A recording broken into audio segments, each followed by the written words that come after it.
ગુજરાતમાં દારૂની હેરાફેરી કરતા બુટલેગરોની હિંમત દિવસે ને દિવસે વધી રહી છે અને આ જ હિંમત સાબિત કરતો એક વિડીયો હાલમાં વાયરલ થયો છે। બુટલેગરોની હિંમત તો જુઓ કે વિડીયોમાં તે સ્પષ્ટ જણાવી રહ્યો છે કે તમને તમામ દારૂની બ્રાન્ડ પૂરી પાડવામાં આવશે, માત્ર એક ફોન કરવાનું જ તે કહે છે। મારું નામ શૈલેષભાઈ ધનસુભાઈ જરૂરિયા છે। આપ કોઈને દારૂ બારૂ જોતો હોય તમારો સંપર્ક કરજો અને તમને કોઈ પોલીસ નહીં પકડે એની પર હું તમને ગેરંટી આપું છું। કારણ કે સિસોદિયા સાહેબ, એલસીબી પીઆઈ અને પરમાર સાહેબ બંને જણા મારી સાથે પાર્ટનરશિપમાં ભાગમાં છે અને આપ કોઈને એવી કંઈ હેરાનગતિ નહીં થાય। આપ લોકો ગમે તે એન્જોય કરી શકો છો। અમારી પાસે Signature blender, RC, Antiquity Blue, Passport, Teacher's Scotch, હંડરવલ, Black Dog, gin, Magic Moments, કોટરિયા બધી વસ્તુ છે અને મારો નંબરને ચોઈસ આપું છું। કારણ કે ભાઈઓને મારી નમ્ર અપીલ છે કે આપ મારા સમાજના લોકો બીજે ક્યાંય દારૂ લેવા માટે અને મને પોલીસનો પૂરો સહકાર। એલસીબી પીઆઈ સિસોદિયા સાહેબ અને આપ કોઈને એવી કંઈ હેરાનગતિ અને આજે બપોરે મારો માલ પકડાવો તો એવું સાંભળવા મળ્યું છે, પણ એમાં એવું હતું કે પોલીસને મેં કેસ આપેલો છે। પોલીસને એવું અમુક તમે કેસ કરવો પડે।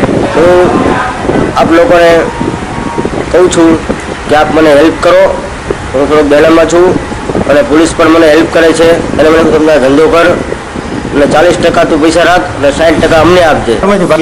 કાલ મારો માલ પકડવાનો 10 પેટી કંઈક નામ આપ્યું છે, મને તો ખબર નથી, બરાબર છે। અને મારો 24 કલાક ફોન ચાલુ છે, અત્યારે મારો ધંધો ચાલુ જ છે। આ બધું એમને માલે બરાબર। કેટલો હપ્તો લે છે? 50,000 રૂપિયા દર મહિને? એક સાહેબ 50 લે છે કે બે થઈ? એક સાહેબ 50 બરાબર છે। 50,000 રૂપિયા ભરવાનું ન હોય પણ અમારે 60 ચાલી રહ્યા એટલે 40% જે કંઈ નફો જોઈએ ને એમાં 60% હું કરે આપણે ખોટું કરવાનું હોય એટલે 60% આપી દો। તમે વિડીયો શું કામ વાયરલ કર્યો? એનું કારણ શું? તમારો ધંધો તો હાલતો જ તો પછી આવું જાહેર કરવાનું કારણ શું? જરા કસ્ટમર વધે ને। બરાબર। કયા સાહેબ?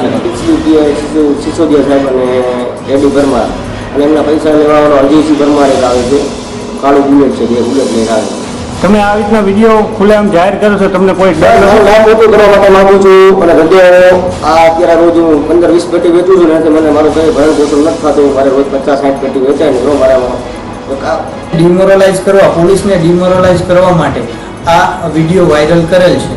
આમાં કોઈ પણ જાતનું તથ્ય નથી। તેના ઉપર અગાઉ પણ 2 પાસાઓ થઈ ગયેલી છે અને ખૂબ જ રીઢો ગુનેગાર છે, એટલે તેને પોલીસ ઉપર આવા ખોટા આક્ષેપો કરી અને પોલીસ બીજી વાર એના પર કેસ કરતા વિચારે તેના હેતુથી આ વિડીયો વાયરલ કરેલ છે।